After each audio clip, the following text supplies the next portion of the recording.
வணக்கம். நான் உங்கள் அன்பான சயின்டிபிக் வேதிக் அஸ்ட்ராலஜர் அஸ்ட்ரோ அருண்ஜி பேசுகிறேன். நல்லது நினைப்போம், நல்லதே நடக்கும். இப்ப பாருங்க, இந்த வீடியோவில் நம்ம என்ன பார்க்க போறோம்னா, பிப்ரவரி மாதம் 2026 ஆண்டின் 2வது மாதம் எத்தகைய ஒரு மாதமாக மேஷ ராசிக்காரர்களாகிய உங்களுக்கு இருக்க போகுது. முறையில அந்த ஒளி அமைப்புல பாவகிரகங்கள், சுபகிரகங்கள், நல்ல தருணத்தை கொடுக்கக்கூடிய சுபகிரகங்களும், ஒரு தகாத ஒரு சிரமமான ஒரு அமைப்பை கொடுக்கக்கூடிய பாவகிரகத்தோட அமைப்புகள் எல்லாமே மேஷராசிக்காரருக்கு கோச்சாரத்துல டிரான்சிட் அஸ்ட்ராலஜி என்று சொல்லப்படுகிற மாறிக்கொண்டே இருக்கக்கூடிய பிளானட்ஸ், நம்ம பூமியும் சுத்துது, பிளானட்ஸும் நம்ம பூமியை சுத்துது, ரெண்டெல்லாம் சேர்ந்து சூரியனை சுத்துறோம். ஸோ அதெல்லாம் அமைப்பு அந்த கர்மாவின் அடிப்படையில், அந்த ஒளித்தத்துவ அடிப்படையில் நம்மளுடைய வாழ்க்கை சம்பவங்கள் எப்படி ஓப்பன் அப் ஆகுது அப்படிங்கிறத நாம மேஷராசிக்காரர்களுக்கு பிப்ரவரி மாதம் எப்படி இருக்கக்கூடிய தாக்கங்கள் இருக்குங்கிறத நாம பார்க்க போறோம்.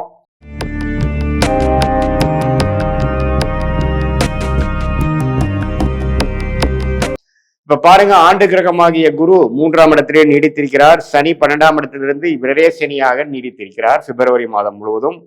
2025 மார்ச்சுக்கு மேல வந்த விரய சனி, 7 நாட் சனி ஸ்டார்ட் ஆகி மேஷராசிக்கு விரய சனி, அதாவது சில செலவுகள், தூர பிராணங்கள் கைக்கு வந்தது சேவ் பண்ண முடியாமல் ஒரு சுப முதலீடாவோ வீண் செலவுகளாவோ நம்மளுடைய தசாபுக்திகள் எப்படி போகுதோ அந்த அடிப்படையில நிறையா செலவுகள் ஆகிக்கொண்டிருக்கக்கூடிய ஒரு அமைப்பாக, நிறையா டிராவலிங் அது மாதிரி விஷயங்கள், செட்டில்டு ஒரு ஃபீலிங் கொடுக்காமல் நெக்ஸ்ட் லெவல் ஆஃப் இம்ப்ரூவ்மெண்ட்டுக்கு என்னென்ன பண்ணணுமோ அதெல்லாம் செய்யக்கூடிய அமைப்புகளாக சனி 12ஆம் இடத்திலிருந்து செய்து கொண்டிருக்கிறார்.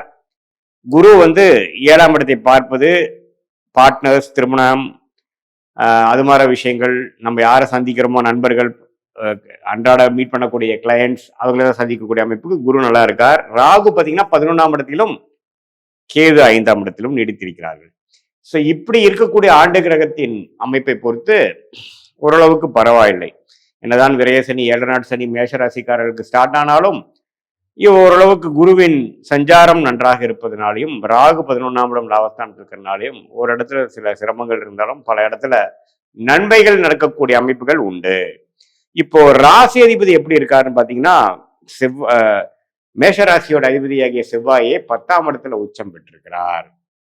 பிப்ரவரி மாசம் ஸ்டார்ட் பண்றப்பவே உச்சம் பெற்று சூரியன், சுக்கிரன், புதன் எல்லாமே பாத்தீங்கன்னா 10ல இருக்காங்க. ஸோ மேஷராசிக்காரங்க நிறைய அவங்க செய்யக்கூடிய வேலை, செய்யக்கூடிய தொழில், மாணவர்களாக இருந்தாலும் சரி, அவங்க செய்யக்கூடிய படிப்பு விஷயங்கள், ஹையர் ஸ்டடிஸ் விஷயத்தை எல்லாத்துலேயுமே நம்ம ஃபோக்கஸ்டா உத்வேகமா கடுமையா போராடக்கூடிய இருக்கக்கூடிய அமைப்பாக இந்த பிப்ரவரி மாதம் இருக்கு.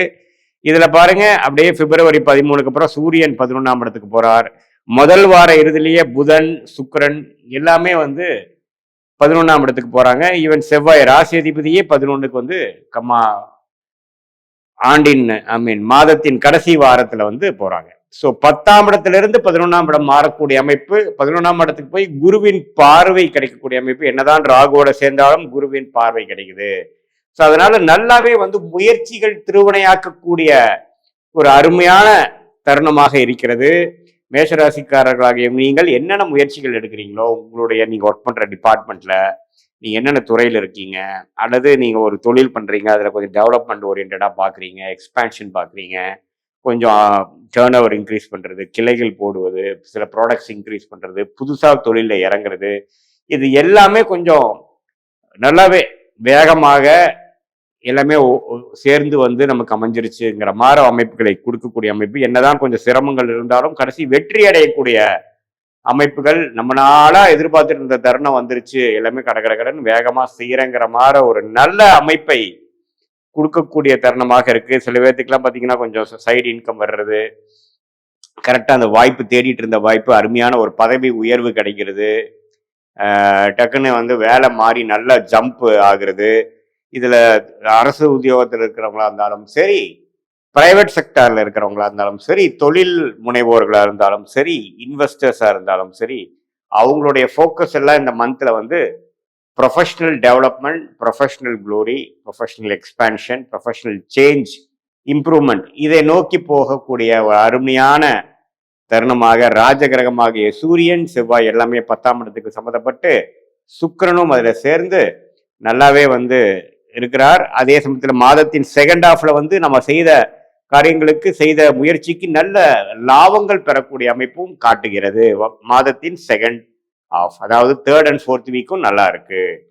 ஸோ இதனால மேஷராசிக்காரர்கள் நீங்க எப்படி கடந்த 3 மாதமாக, ஏன் ஆண்டின் முதல் மாதமாக ஜனவரி மாசத்துல சிலதெல்லாம் நீங்க ட்ரை பண்ணது, சில கிரவுண்ட் ஒர்க் பண்ணது, அது எல்லாமே நல்லா பிப்ரவரி மாசத்துல கொஞ்சம் நடக்கக்கூடிய அமைப்புகள் இருக்கு. அடுத்த வரக்கூடிய காலகட்டமாகிய March, April, May, rest of the மந்த்துக்கு வேணுங்கிற சில விஷயங்கள் செய்யக்கூடிய விஷயத்துக்கு அடிப்படையான ஃபவுண்டேஷன் விஷயங்களை செய்து முடிக்கக்கூடிய, செய்து அமைச்சிக்கக்கூடிய ஒரு அருமையான தருணமாக மேஷராசிக்காரர்களுக்கு 2026 பிப்ரவரி மாதம் இருக்குதுங்க. ஸோ இதை வந்து ராசி அதிபதி வலுத்திருக்கிறனாலையும் ராசி அதிபதி 10ஆம் இடத்துல இருக்கிறனாலையும் கொஞ்சம் பார்த்துக்கணும். என்ன செவ்வாயே ராசியை பார்க்கறனால கொஞ்சம் மன அழுத்தங்கள் அதிகமாக இருக்கும். கொஞ்சம் அப்பப்போ நீங்கள் ரிலாக்ஸ் பண்ணவும் தெரிஞ்சுக்கணும். ஒரே விஷயம் நீங்கள் உங்களுடைய வேகத்துக்கு நடக்கலைன்னா கொஞ்சம் பொறுமையாக இருந்து தான் ஜெயிக்கணுங்கிறத மறந்துடக்கூடாது. ஏன்னா மேஷராசிக்காரர்களே எடுத்தமா கவுத்தமான்னு இருக்கக்கூடியவர்கள், அதிக வேகம் இருக்கக்கூடியவர்கள். ஏன்னா நெருப்பு ராசியாக இருக்குது, செவ்வாயின் ஆதிக்கம். அது செவ்வாய் 10ஆம் வீட்டில் உச்சம் பெற்று 4ஆம் பார்வையாக ராசியிலே பார்க்கும்போது சில கோபதாபங்கள், இரிட்டேஷன், ஃப்ரஸ்ட்ரேஷன், உங்களுடைய நினைச்ச மாதிரி நடக்கலைன்னா அதுக்கு வேணுங்கிற ரியாக்ஷன், அது எல்லாமே கொஞ்சம் எமோஷ்னலாக கொஞ்சம் தூக்கக்கூடிய, அதிகமாக வரக்கூடிய, கண்ட்ரோல் இல்லாமல் போகக்கூடிய அமைப்புகள் உண்டு. அதனால பொறுமையாக இருந்து இந்த சிச்சுவேஷனை உங்களுக்கு சாதகமாக அமைத்து கொண்டு அது மூலமாக எதிர்காலத்தை நல்லபடியாக நீங்க அமைச்சுக்கணும் அப்படிங்கிறது நான் உங்களை கேட்டுக்க விரும்புறேன். இது வந்து ஒரு பொதுவான ஒரு பலனை தவிர உங்களுடைய ஜென்ம ஜாதகத்துல என்ன தசாபுக்திகள் போய்கொண்டிருக்கிறது, ராஜயோக திசைகளா, என்ன லக்னத்துல பிறந்தீங்க, மேஷ லக்னத்திலே பிறந்தீங்களா அல்லது வேற வேற லக்னத்துல பிறந்தீங்களா, அந்த லக்னத்துக்கு இப்ப நடக்கக்கூடிய தசாபுக்திகள் எதுமாற ஆதிபத்தியத்தை கொடுக்கக்கூடிய அமைப்பு, அந்த கிரகங்கள் உங்க ஜாதகத்தில் எப்படி இருக்கு அப்படிங்கிறதெல்லாம் பார்க்கும் பொழுது இன்னுமே துல்லியமாக நம்ம சொன்ன இந்த பிப்ரவரி மாத பொது பலனையும் மிக்ஸ் பண்ணி பார்க்கும் பொழுது எந்த நேரத்துல எது நடக்கும், எவ்வளவு வேகமா நடக்கும், எவ்வளவு டிலேவோட நடக்கும், எப்படி நடக்குங்கிற மாதிரி விஷயங்கள்லாம் நம்ம தெரிந்து அது மூலமாக நம்ம வாழ்க்கையில எடுக்கக்கூடிய முடிவுகள் எடுக்கலாம். அதுக்கு பிறந்த தேதி, பிறந்த நேரம், பிறந்த தேதி மட்டும் நீங்க அனுப்பிச்சீங்கன்னா அதுல நம்மளுடைய ஆரோஸ்கோப், உங்க ஆரோஸ்கோப் போட்டு நம்மளுடைய கன்சல்டேஷன் அப்போ இந்த சொன்ன கோச்சாரமும் இந்த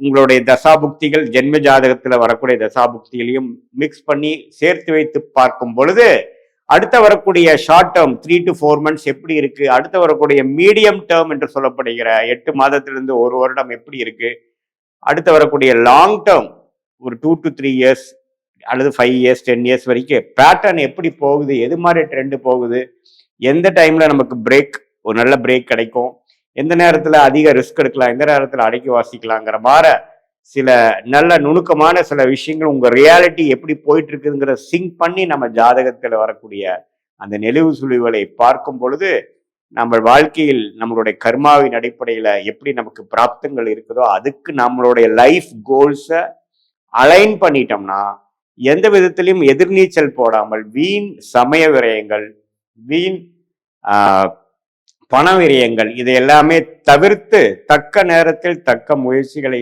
செய்து நம்மளுடைய பிராப்தங்களுக்கு நிகரான முயற்சிகளை அந்தந்த டைம்லைன்ஸ்ல நம்மளுடைய ரோல் பிளேயிங் செய்யும் பொழுது எளிதில் வாழ்க்கையில் எதிர்நீச்சல் போடாமல் எளிதில் நம்மளுடைய குறிக்கோள், அதாவது வேலை மாற்றமா இருந்தாலும் சரி, கல்யாண விஷயங்களாக இருந்தாலும் சரி, படிப்பு விஷயமா இருந்தாலும் சரி, தொழில் மேன்மையான விஷயங்களா இருந்தாலும் சரி, ஹெல்த் ரிலேட்டடான விஷயங்களா இருந்தாலும் சரி, குழந்தைகள் விஷயமா இருந்தாலும் நம்ம அந்தந்த நேரத்துல எப்படிங்கிற நல்ல முடிவுகளை எடுத்து வாழ்க்கையில் சயின்டிபிக் வேதிக் அஸ்ட்ராலஜி மூலமாக நம்மளுடைய லைஃப் பொட்டன்ஷியலை மேக்சிமைஸ் பண்ணி நம்மளுடைய வாழ்க்கை குறிக்கோளை அடைய முடியும் என்று சொல்ல விரும்புகிறேன்.